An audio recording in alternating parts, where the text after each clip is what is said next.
Hi, welcome to Tuesday Tips at 2. My name is Keegan with Cloth Studio.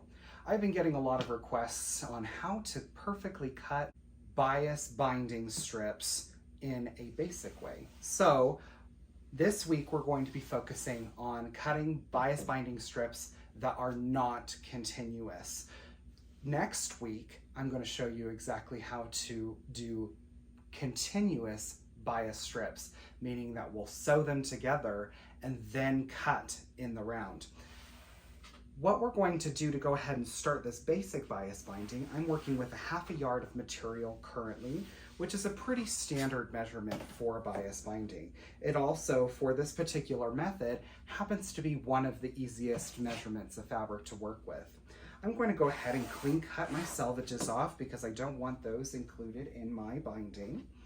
And I'm going to go ahead and fold in a special way. So we're going to go ahead and come a little bit closer to the table and I'll show you exactly how to fold this bias binding. Okay, perfect. So I have my fabric completely unfolded with the fabric horizontal.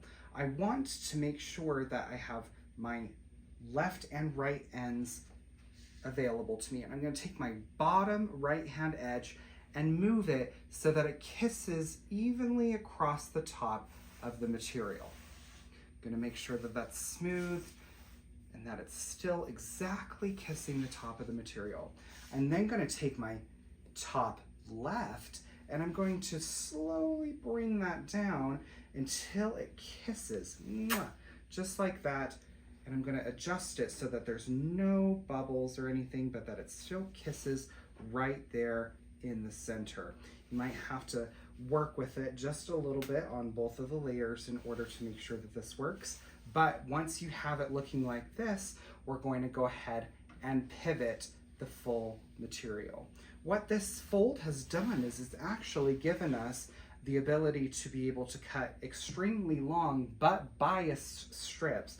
So what I'm going to do is I'm going to go ahead and cut off this first part right here. So I'm going to go ahead and cut off this triangle. This not only would have us have shorter strips, but we would have to cut in a bias edge later. Now what I'm going to do is I'm going to make sure that I have my ruler on here, perfect 90-degree angle on the 2.5 inch line. I like when I am doing my binding to do 2.5 inch strips.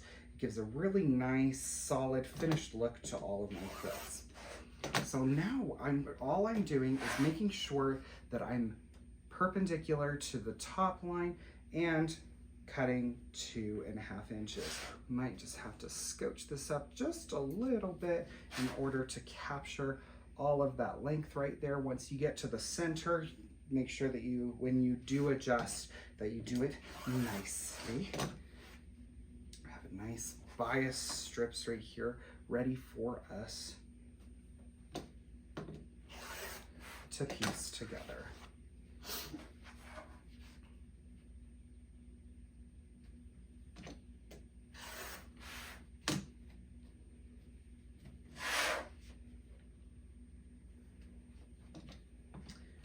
You'll continue this all the way across whatever yardage that you are doing.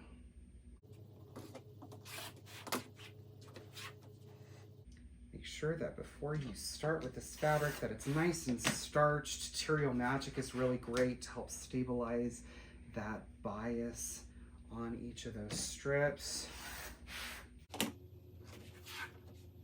Perfect. I'm glad we got to this. So I'm going to stop with this strip so that I can show you what we're going to do. So right here, we have a piece, what I call a daddy's tie.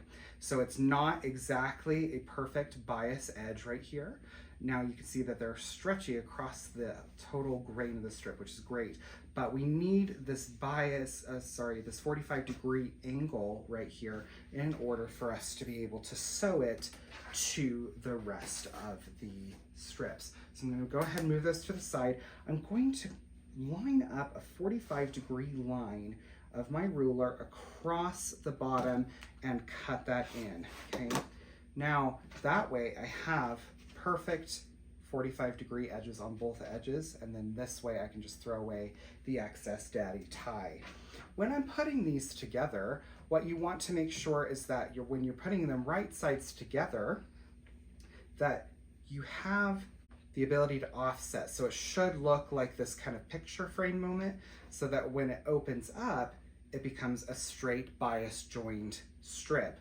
Now, a lot of people have a lot of issues with putting these together properly and having them be a flat, continuous strip.